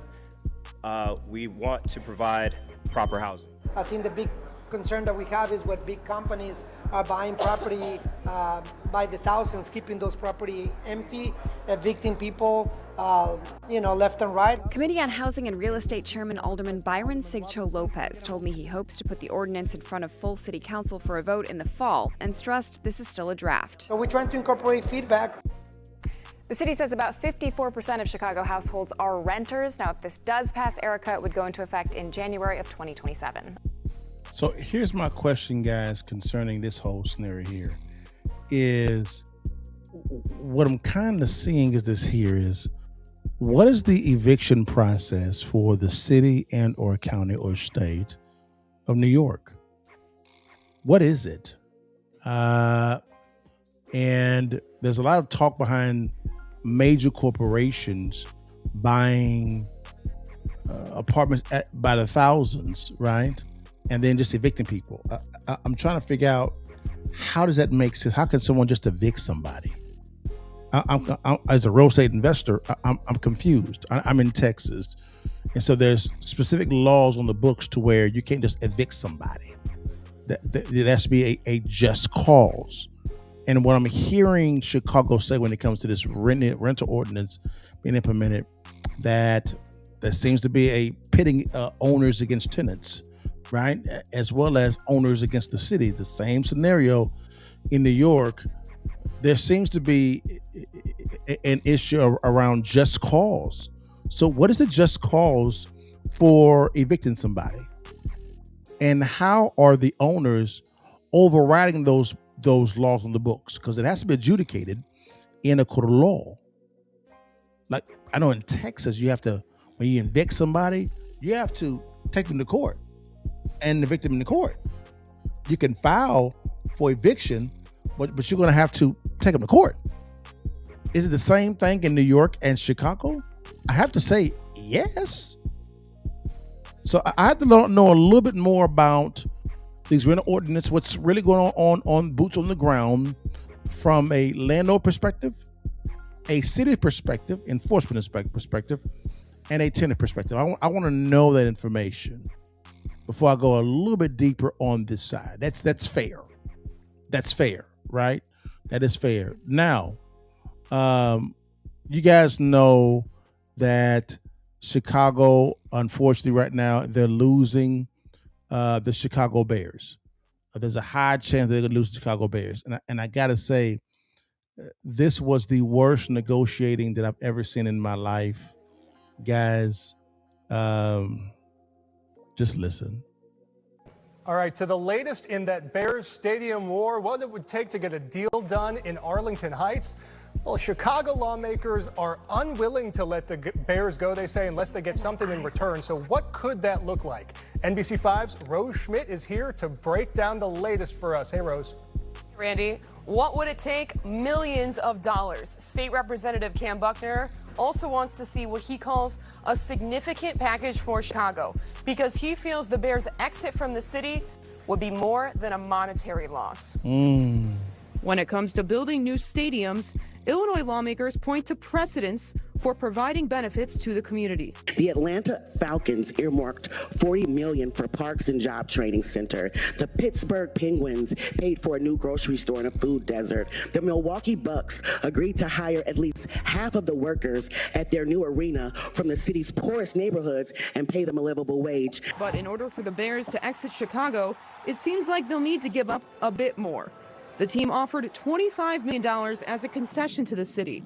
But that's not enough, says Representative Cam Buckner. He's sponsoring the economic development bill that could be the incentive to keep the team in Illinois. This is not about stadiums. This is about mega projects throughout the state of Illinois. The bill, which would offer property tax breaks to Arlington Heights, moved out of committee this week. But it won't go anywhere for now because the House is adjourned until at least mid-March. Buckner tells NBC5 Chicago the Cleveland Browns are a reference point for what he's seeking.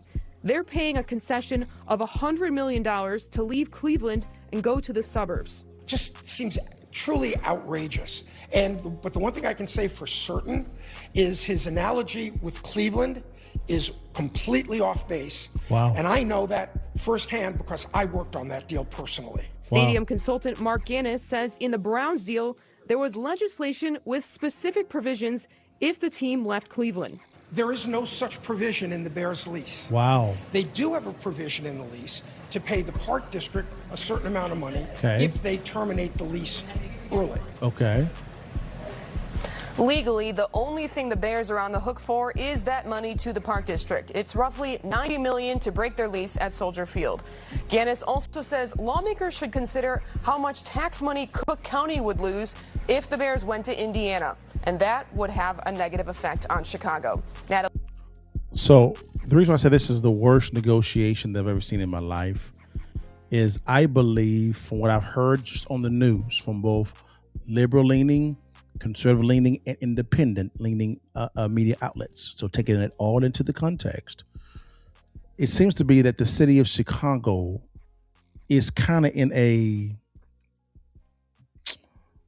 entitled type of perspective when it comes to the Bears. And they had like a year and a half of leeway time of negotiating this deal. And the devil is in the details. Yeah, the details are very important.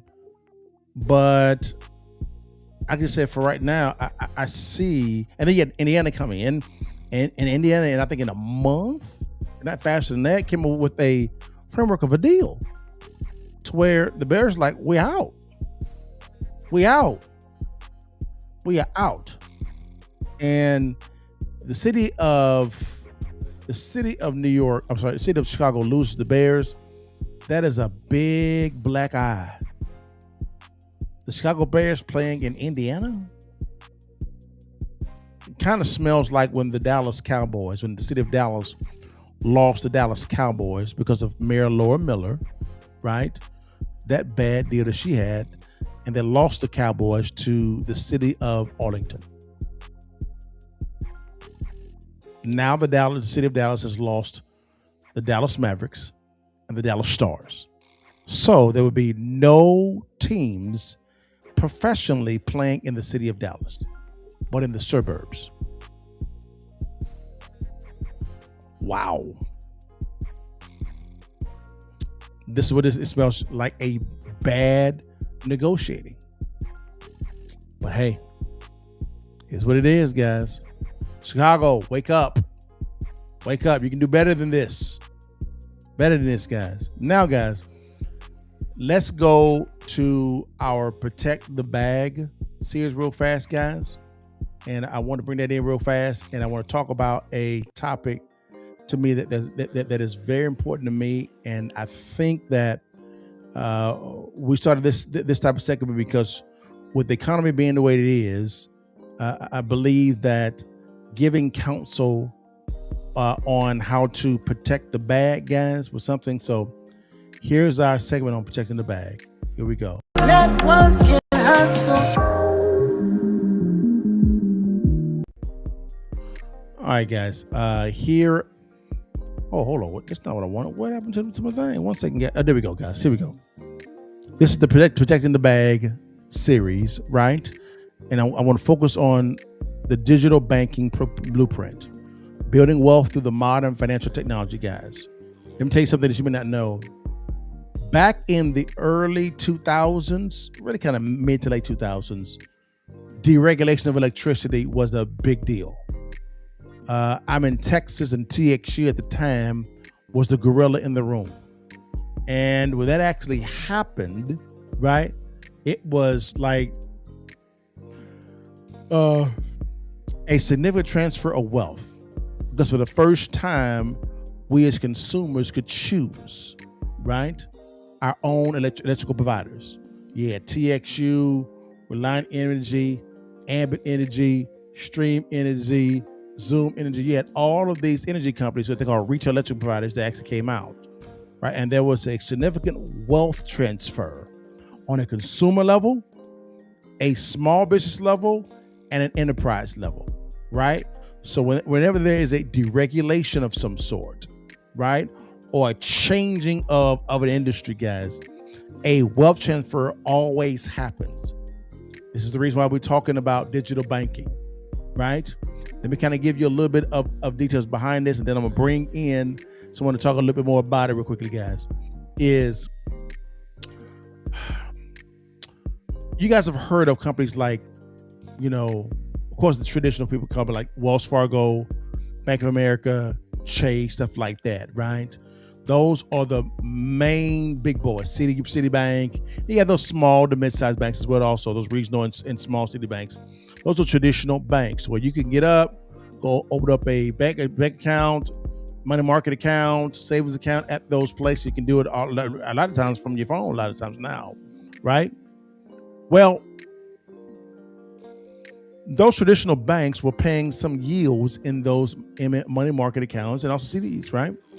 Well, there came the birth of digital banks. You've heard of them: SoFi, Nubank, Chime, Venmo, banks like that. Those are called digital banks. SoFi, right, came into fruition based on student loans. So that their main business back in the day was student loans. Well, they got so effective at student loans, they were able to go from student loans to credit cards to savings accounts to deposit accounts. Mortgage. Now they're in the mortgages now, so they've grown fairly big. So you begin to see, right, with SoFi how they're able to grow. Now SoFi has the name and the rights for SoFi Stadium, where the Rams and the Chargers play at. That's how big they've gotten, right? Then you have Chime, right? Venmo, right? Cash App. Those are digital banking products, right? Stripe, digital banking products. They have made billions based on this deregulation. And I'm saying deregulation from my perspective, right?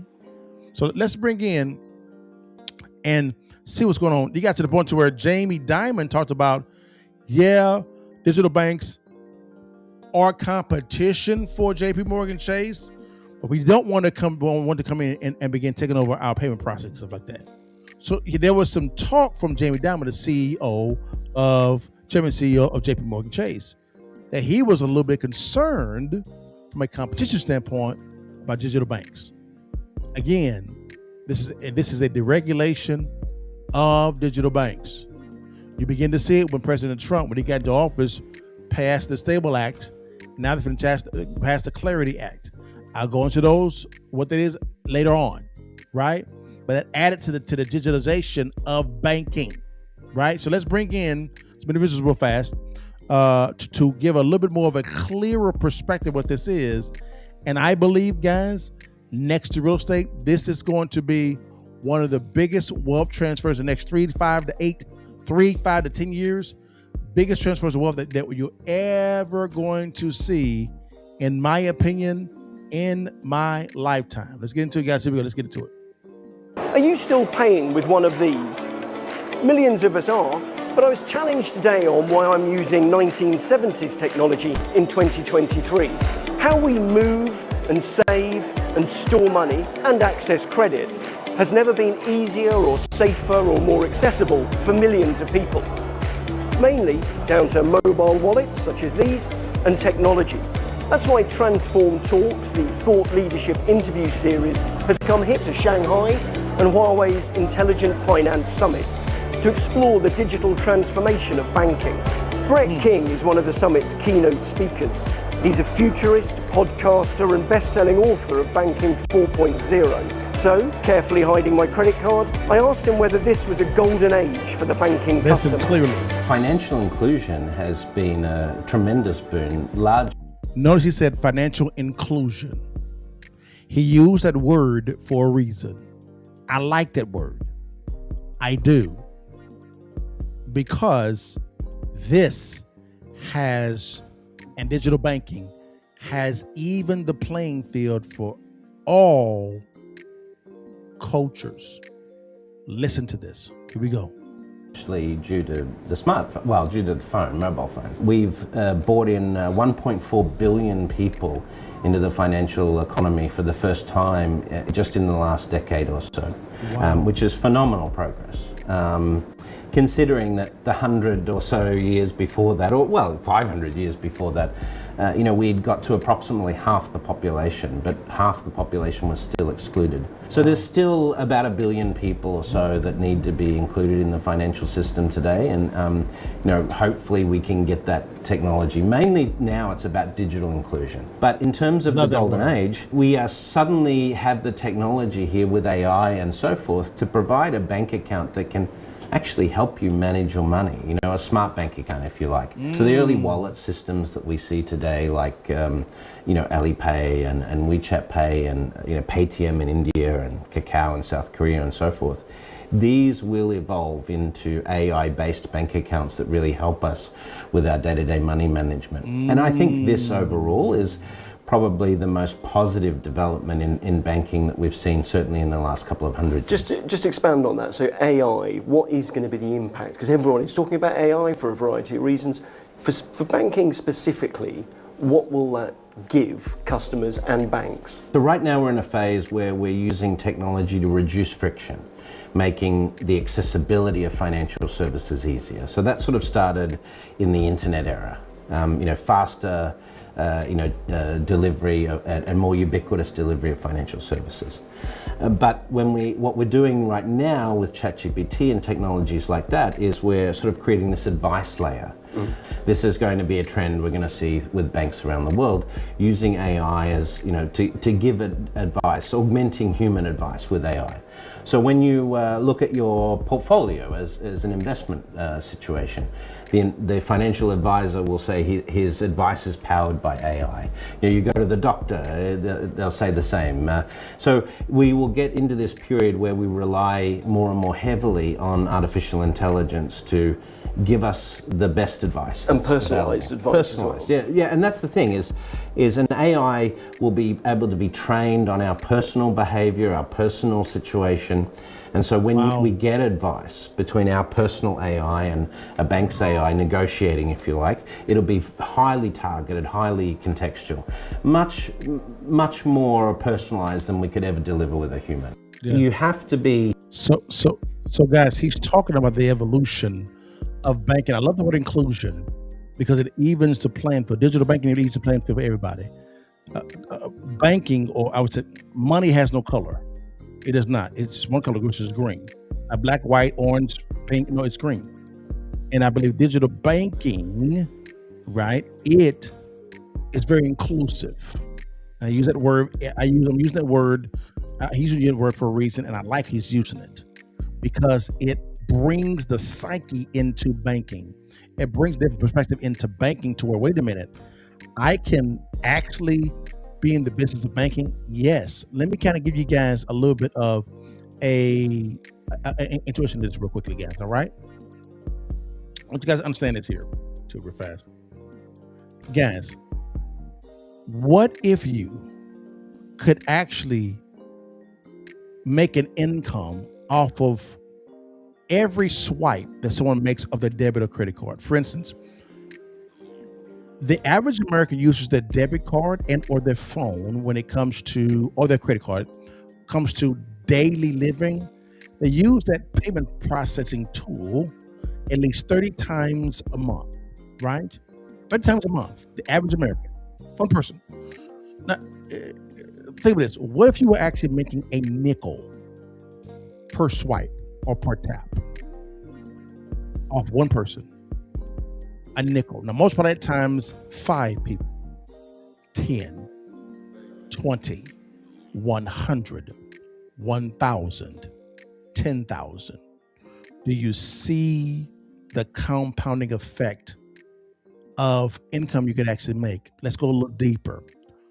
What if you could actually make money what if you could actually make an income of money just sitting in someone's account, just sitting there, savings or checking, right? What if when a mortgage is actually made with your digital bank, right, you make a income off of that?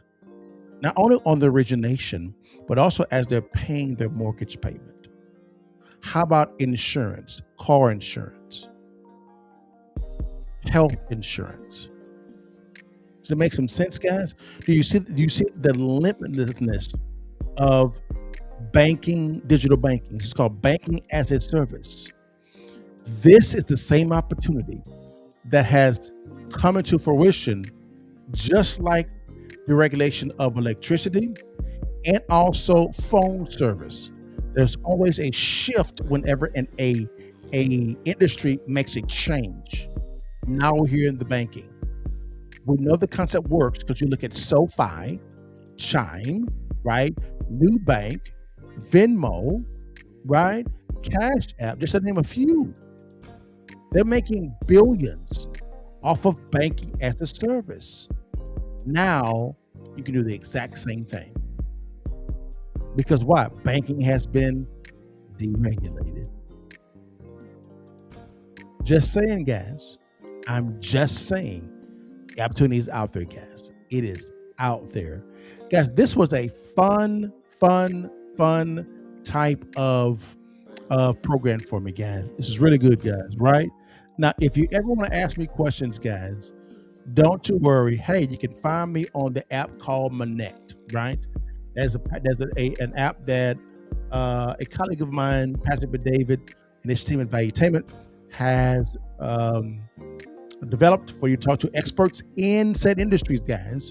So if you want to get in touch with me one-on-one on this little phone, guys, you can scan on the QR code here on the screen, which is fine, or click on the link below in the show notes, guys. It's scheduled time. We can talk about marriage, business, politics, finance, real estate, private equity, you name it, guys. City budgets, we can talk about it, guys. And we have a video phone call, a text phone call, or you can send me a message, a video message or audible message, and I can respond back to you. And it's me responding, guys. Just want you guys, holler at your partner. Right on the net, guys. All right, guys. All right. This also, tomorrow, guys, we actually have Real Estate Friday Live. It's me, which is called the Investor's Edge. Cliff and I, what we're doing, guys, is every single Friday, we talk about all things real estate, guys. 1 second, I'm going to get the colors right. Get everything colors right, y'all. Real quickly, guys. And here's a little bit of a example of what you will actually see on Real Estate Live. Here we go. Let's get into it.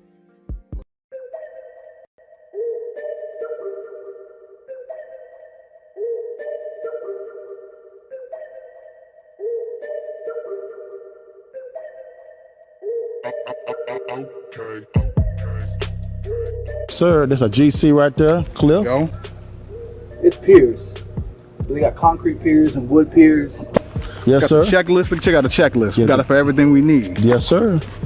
Right, you forget some things sometimes. Mm-hmm. So this is going to outline, make sure you hit every single thing. What's the foundation, plumbing, electric, painting, flooring, everything. So you don't miss anything. Okay. You want to make sure you get all your checks. Okay.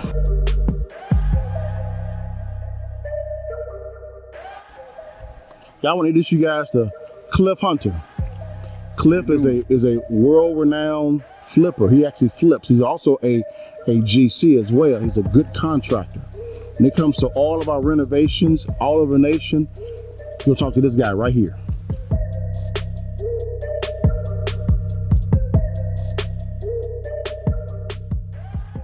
Again, guys, tomorrow, Real Estate Friday Live, which is Investor's Edge, tomorrow, guys, at 5 p.m. CST. We have not did it 2 weeks ago, guys. It's all good. these last 2 weeks because your partner been busy, man. I've been busy. I got a kid going to college, man. Pray for your partner, man. It's my baby girl. She going to college, y'all. She leave, y'all, in 3 weeks. So pray for me. Take me for the throne. You know what I'm saying? It's my oldest, but no, it's all good, guys. So proud of it, guys. But anyways, also, guys, we are beginning our series, right? Called the Accountable Podcast, the interview series, man. We got some bangers coming up, man. Here is an example of what we will talk about on the Accountable Podcast interview series. Here we go. One of the many questions that I receive is, Liddell, how do I get into those rooms? Well, this interview series is just for you. So welcome to the room. We on now. Let respect us cause we on now. Money up, run the whole town, don't we? This power money can't slow down. Money won't slow down. Ooh, we doing a lot. How we got on top. How we got on the top. Network and hustle.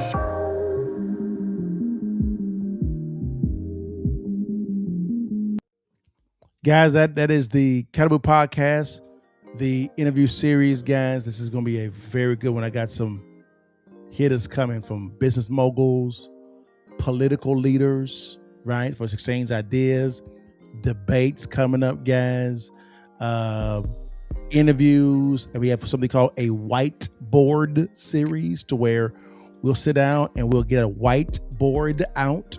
And what we'll do is we will write out a formula how they went from 0 to where they are now, and they're gonna give you the game line by line by line. Everybody, guys. So that's what's going on there, guys. But guys, thanks so much for your time. God bless you. I hope I added some value today. We went a little bit long, but it's all good. I hope I gave you some value, guys. You know how I end every time. Before you leave, baby, while you can, you see that thing, hit that picture for your mama and them, and holler at your partner. God bless you, guys. See you guys tomorrow. All right, y'all. Peace. What's good, guys? It's your partner Dale here, man. Hey, I always say that when it comes to real estate, I think this is the best time. The next 3 to 5 years is the best time, in my opinion, to begin to invest in real estate. Whether you are a seasoned investor or a novice investor, this is the best time, in my opinion, to invest in real estate. Now, why would I say that? It's very simple. Whenever there is some stagnation within the real estate industry, that's the best time to get deals, right? Deals are what attract the capital, right? A good deal will always attract good capital. Now, what's a good deal? Well, I like buying distressed properties below wholesale. The skill to buying right is learning how to locate distressed properties in your city, county, or state. Now, the good thing about it is we are giving away a free ebook called Distressed Property Investing. We talk about different ways of locating distressed properties in city, county, state, what to look for, who to call, things of that nature. It is free. Once you master this type of skill of locating distressed properties, you'll never be broke ever again, because good deals attract the right capital. All right, guys. So to get the free ebook, click on the link below, scan on the QR code here on the screen, or you can DM us the word real estate and my team will get you out this free ebook. Again, it's completely free. Just want to get you this information so you can begin to get the bag while buying real estate. Stay blessed and holla at your butt. Bill Gates once said, banking is necessary, banks are not. To what extent could AI or fintech replace traditional banks? I think, first of all, I remember him saying banks are dinosaurs. I spoke to him about it in 1997, and he was dead wrong. He'd probably agree to that. But he's not wrong. The technology changes everything. And if anyone is complacent or arrogant or think that because you have a big position today, you're going to have a big position tomorrow, that's a mistake. But then you have to define, what is banking? Someone's going to have to hold the money. Someone's going to have to move the money. Someone's going to have to raise the money. Someone's going to have to do research, around money. Those services will still be around. And, hopefully we're doing it and using a lot of tech to do a better job at it. But I've always thought it's very possible that some tech thing, disintermediates a piece of that. And I've been writing about, big tech going to our business. We got fintech, but we also have big tech, and they will embed payment systems in there. I'm not against that. I would be against unfair use of their position to dominate us in a business. That was the chairman and CEO of JP Morgan Chase, Jamie Dimon, talking about how banking is changing And it's kind of a small threat to the brick and mortar banks. Banking is becoming digital, and you can see how he is responding. Now, it's kind of like the banking industry is deregulating. That term is not new, it's very common. Now, whenever there's a deregulation or a change in something, opportunity actually happens. I'll give you an example. The average American swipes their debit or credit card or uses their phone 30 times a month. Now, what if you were actually making a nickel per swipe as the average American goes about their day? Now multiply that total times 10 people, 20, 100, 1,000 people. You're getting paid per swipe. That's just one banking service. This is called banking as a service. And it's taking up a lot of steam. It's becoming very popular. If you want more information about digital banking or banking as a service and how you can potentially benefit from this type of deregulation, click on the link below or comment the word banking and I'll see you the information. You are one decision away from changing the entire trajectory of your life. Stay blessed and holla at your partner.